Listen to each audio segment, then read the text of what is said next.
வணக்கம் நண்பர்களே! இந்துக்கள் விழித்திரு நண்பர்கள் வணக்கம். இந்த பப்ளிஷ் பார்க்குறவங்க சப்ஸ்கிரைப் பண்ணிங்க. ஃப்ரெண்ட்ஸ் ஷேர் பண்ணுங்க. சப்போர்ட் பண்ணணும்னு நினச்சிங்கன்னா, மெம்பர்ஷிப் ஜாயின் பட்டன் இருக்கு. மெம்பர்ஷிப் ஆகி சப்போர்ட் பண்ணுங்க. நன்றி.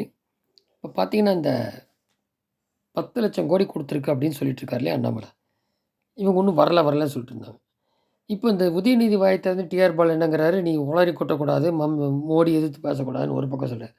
ஒரு பக்கம் அயோத்தி ராமர் கோயில். அது எங்கேயுமே குறிப்பிடல. கட்டுறோம்னு சொன்னாங்க. 14வது தடவ சொன்னாங்க. இப்ப கட்டியிருக்கு. அதுக்கு பல கோயில் போயிட்டுருக்காரு. விரதம் வந்து பண்ணிட்டுருக்காரு. இப்ப என்னங்கிறாரு, அதே டிஆர் பாலு, மோடி பேசாதன்ட்டு இப்ப என்ன சொல்றாரு, அரசியல் பண்றாங்க. அது ஆன்மீக சம்மந்தப்பட்டது. அந்த மாரி ஏதோ அப்படி ஒரு பேச்சு பேசுறாரு. அப்போ இதுக்கு தான் இவங்க ஸ்டிக்கர் ஒட்டுவாங்க தான் வந்து இவங்களே பார்த்து இந்த வெள்ள நிவாரணம் குடுக்கலாம். இல்லாட்டி இவங்க என்ன பண்ணுவாங்க, அங்க பணத்த வாங்கி ஸ்டாலின் கவர போட்டு ஸ்டிக்கர் ஒட்டுவாங்கன்றது. இது நல்லா பண்ணக்கூடியவங்க இதெல்லாம். இப்போ கவர்னர் என்ன பண்றாருன்னு கேட்டீங்கன்னா, தமிழக அரசுட்ட மத்திய அரசு நிதி குடுத்தாங்க இல்லையா? அதை என்னென்ன செலவழிச்சீங்க? எந்தெந்த துறையில எவ்வளோ செலவு பண்ணீங்க? அப்படின்றது நீங்க ஆட்சிக்கு வந்ததுலேருந்து உள்ள செலவு கணக்கு குடுங்க. டிசம்பர் முடியும் 2023 டிசம்பர் முடியும். அப்படின்னு சொல்லி அந்த கவர்னர் செக்ரட்டரி தமிழக அரசின் தலைமைச் செயலாளருக்கு சிவதாஸ் மீனாவுக்கு ஜனவரி 8ல அனுப்பியிருக்காரு கடிதம். இப்போ கவர்னர் கேட்டிருக்கும் தகவலை திரட்டி அனுப்பும்படி அனைத்து துறை செயலாளருக்கும் தலைமை செயலாளர் உத்தரவிட்டிருக்கார் சிவதாஸ் மீனா. இப்போ இந்த டீட்டெயில் நாளைக்கு எங்கே வந்து என்ன போன்ற ரெக்கார்டு கிடைக்கும் இல்லையா? அப்போ முழுமையான விவரங்கள் கிடைக்கும்போது மத்திய அரசு மீது மாநில அரசு கூறும் புகார் உண்மைத்தன்மை வெளிச்சத்துக்கு வரும் என பாஜக மேடம் எதிர்பார்க்கிறது. இது ஒரு பக்கம். இதுபோக பார்த்தீங்கன்னா, இப்போ அந்த டிஎம்கே ஃபைல்ஸு ஃபஸ்ட்டு டிஆர் பாலு விட்டாப்படி. எல்லாமே 2G7.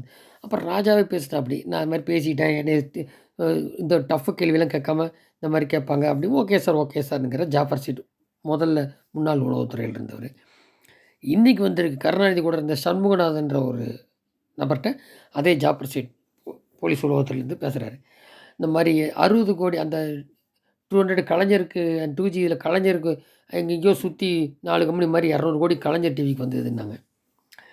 அதில் வந்து இந்தியா சிமெண்ட் ஒரு 60 கோடி அது இந்தியா சிமெண்ட்ற பேர் வரல. ஒரு கம்பெனி அது அட்வர்டைஸ்மெண்ட். ஒரு இத்தனை காலத்துக்கு ஒரு 5 வருஷம் அந்த மாதிரிக்கு ஃபுல்லாக அட்வர்டைஸ்மெண்ட் கொடுத்துருக்காங்க. அதுக்கான பணத்தை முன்னே வாங்குறது 60 கோடி. இப்படிலாம் வந்த மாதிரி அந்த கணக்கு இப்படி வந்த கணக்கை வேறு மாதிரி போட்டு மாற்றி காமிக்கிறதுக்கு. அந்த மாதிரி உள்ளதுங்க. அது ஒரு 60 கோடி வந்திருக்கு. 40 கோடிக்கு இந்த மாதிரி வேறு இடத்துல சொல்லிருச்சு. அந்த மாதிரி ஒரு குறிப்பிட்டு சொல்கிறதா ஒரு டிஎம்கே ஃபைல் இன்றைக்கி வந்திருக்கு. அதாவது 3வது ஆடியோ இது. அந்த இன்னும் நிறைய இருக்குது. எலெக்ஷன் டைம்லலாம் பார்த்தீங்கன்னா, ஏப்ரல் மேலாம் ரணகளமாக இருக்கும். ஸ்டாலின் குடும்பம் முதற்கொண்டு வரும். எல்லா டேட்டும். இதுக்கு காரணம் என்னங்கிறாங்கனாக்க, அண்ணாமலை ஒரு ஐபிஎஸ். Governor IPS. அவர் இந்த பார்டருக்காக தான் போட்டது. பார்டரில இந்த தீவிரவாதம் பிரச்சனை இருக்கு. அப்போ இங்கே வந்து ஏன்னா இவங்களே பிரிவினைவாதம் பேசக்கூடியது திமுக. அது ஒரு ஒண்ணு. இவர் வந்து என்ன பண்ணுறாருன்னா, இவருக்கு ஐஏஎஸ், ஐபிஎஸ்லாம் உள்ள வேலை பார்க்குறாங்க. ஸ்டேட்டு, சென்ட்ரல்லாம். முதல்ல தடுத்தார் இல்லையா? அந்த நடக்கும்போது இந்த ஊழல் பண்ணுறதுக்கு இருக்கும்போது முன்னாடி தடுத்தார் இல்லையா? திமுக ஊழல் பண்ணாதபடிக்கு ஆள் இருக்கு. அவங்க தான் டீட்டெயில்ஸ் குடுக்குறாங்க இவருக்கு, அண்ணாமலைக்கு. அதனால இப்ப என்ன பண்றாருன்னா, இந்த ஃபைல்ல இருக்கு. இது ஒரு கட்டம் எடுத்துட்டு போய் மேல டெல்லிலயும் சிபிஐல குடுக்க போறாரு. ஏற்கனவே அந்த ஸ்டாலினுக்கு அந்த மெட்ரோ கேஸு சிபிஐ டைரக்ட்டா போவேன்னு சொல்லியிருந்தாரு. அவர் தடுத்தாரு. சிபிஐ டைரக்ட்டா வர முடியாது. அது நெனச்சா லோக்சபா ரெசல்ட் பாஸ் பண்ணி சிபிஐ அமலாக்கத்துறை மாரி ரேஞ்சுக்கு கொண்டு வந்துரலாம். எங்க வேணா உள்ள போடுற மாரி. அது ஒரு மேட்டர் இல்ல. இல்ல சுப்ரீம் கோர்ட் அது ஏதோ ஒரு வழி இருக்கும். அது மாரி பண்ணுவாங்க. வர முடியாம முன்னும் போ முடியாது. இது இந்த சீப்பு ஒழிச்ச கதை மாரி. இந்த மம்தா பண்ண பாணியில ஸ்டாலின் பண்ணது. ஸோ இந்த மாரி இருக்கும்போது, இப்போ இவரு மேல டெல்லி இடத்துல கொண்டு போய் குடுப்பாரு. இந்த டீட்டெயில்ஸ் பூரா. ஆக்சுவலா ஏற்கனவே சேதாப்பேட்ல டிஆர் பாலு போட்டிருக்காப்படி. கேஸு அண்ணாமலை மேல. சரி ரைட்டு அது என்ன குடுத்தா ஃபுல் டீட்டெயில் குடுத்தாச்சுடா. என்ன பண்ணுவாரு டிஆர் பாலு? அவர் உள்ளது தானே குடுக்குறாங்க. எதுவும் பொய் சொல்லலையே. அந்த மாரி. ஸோ இங்க பார்த்தீங்கன்னா, ஏற்கனவே இந்த 2G பிரச்சனை இப்போ கொஞ்சம் அமுதா மாரி இருக்கு. அதில இந்த டீட்டெயில்ஸ வெட்ட வெளிச்சமா காமிச்சாச்சுன்னா, இது அப்படியே நரேட் ஆகும். எலக்ஷன் டைம்ல. ஏற்கனவே ராஜா கனிமொழி உள்ள இருந்துட்டு வந்தவங்க தான். அதில வந்து கனிமொழி வந்தாப்படி. அப்புறம் கொஞ்ச நாள் கழிச்சு தான் ராஜா வெளில வந்தது. உள்ள அந்த மாரி இப்போ வந்து அவங்களுக்கு வந்து சரியான காரணம் இல்லாத மாரி எல்லாம் மாத்தி கீத்தி பண்ணி, உளவுத்துறை மூலியமா அந்த தடை இல்லாதபடிக்கு இருக்கு அப்படி. ஆனா எல்லா டீட்டெயிலும் இருக்கும். எங்கேயும் போகாது. இப்போ இவர் அந்த பேசினது எடுக்கிறார் இல்லையா? இதிலேருந்து மக்களுக்கு புரிதல் கிடைக்கும். இது என்னன்னா, திமுக எந்த அளவுக்கு அடிச்சு காலி பண்ண முடியுமோ, அவ்வளோ ஒழிச்சிரணும். அது தீய சக்தி திமுக. அது ஜெயலலிதா மேடமே அவங்களே முதல்வரே சொல்லியிருக்காங்க. அதுதான் நடக்க போகுது. ஏன்னா அவங்கனால மக்களுக்கு விரோத ஆட்சி தான். மக்களுக்காக ஒன்றும் இல்லை, குடும்ப ஆட்சி தான் அப்படிங்கிறது தெளிவாக எல்லாருக்கும் தெரியறது தான். ஸோ அதுக்கு தான் பண்ணுறாங்க. இதில் வந்து திமுக அதிருப்தி வந்து எவ்வளோ ஏடிஎம்கே எல்லா பக்கமும் பிரிஞ்சு தான் போகும் அதிருப்தி. அது ஒன்று தான். இப்போ அதுக்கடையில் இப்போ பழனிசாமி வந்து திருமாவளவன் வரா மாதிரி சொல்லி பிஜேபியிலேருந்து பிரிஞ்சு போன அப்புறம் யாருமே பழனிசாமிக்கு வரல. இப்போ பழனிசாமி வந்து திடீர்னு அண்ணாமலை பக்கம் சேருவாரா? அது அந்த அளவுக்கு பலன் கிடைக்குமா? ஏன்னா அங்கேயும் ஊழல் இருக்குது. இடிங்க திருப்பி வந்தா.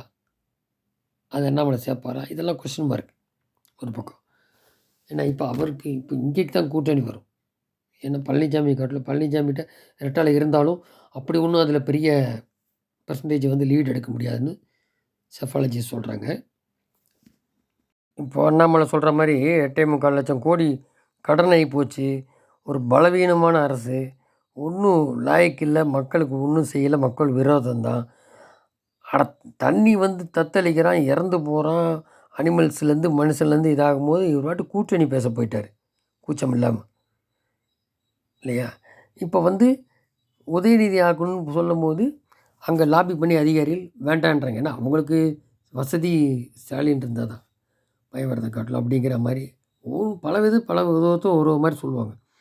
அப்போது இவர் வந்து உதயச்சந்திரன் தான் ஆள்றாரு, அவர் சொல்கிறதா நம்புவார் ஸ்டாலின் அப்படிங்கிற மாதிரி. ஸோ இந்த மாதிரி ஆட்கள் இருக்காங்க. அப்புறம் பிஏ தினேஷா இந்த மாதிரி நபர்கள் அதை கேட்டு தான் செயல்படுறாரு.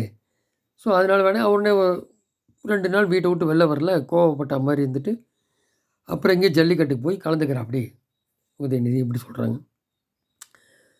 ஸோ யார் வந்தாலும் இவங்களுக்கு அவ்வளோதான். அப்படின்னு கஜானாவில் இல்லை, சென்ட்ரல் பக்கச்சிக்கிட்ட எங்கே போய் கஜானா கிடைக்கும்?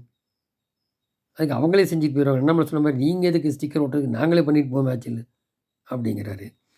இப்போ இதுக்கெல்லாம் வச்ச மாதிரி 2 மந்திரி போய் ஸ்டாலின் சொல்லவும் உதயச்சந்திரன், அதாவது ஐஏஎஸ்ஸே வந்து அதிகாரியில் அந்த மினிஸ்டரில் சத்தம் போடுறாங்க. நீங்கள் என்ன இது தெரியாமல் பேசிட்டீங்க அப்படின்ட்டு ஏதோ ஒரு இதாக சொல்லவும், இப்போ வேறு ஒரு பெண் அமைச்சர் சுப்ரியா சாகுன்றவங்க சொல்கிறாங்க 2,000 கோடி திட்டம் போடுறாங்க, அதுக்கு 1000 கோடியே போதும், 1000 கோடி கொள்ளையடிக்கிறது பார்க்குறாங்க, இங்கே ஏற்கனவே 8,00,000 கோடிக்கு மேலே கடன் இருக்குது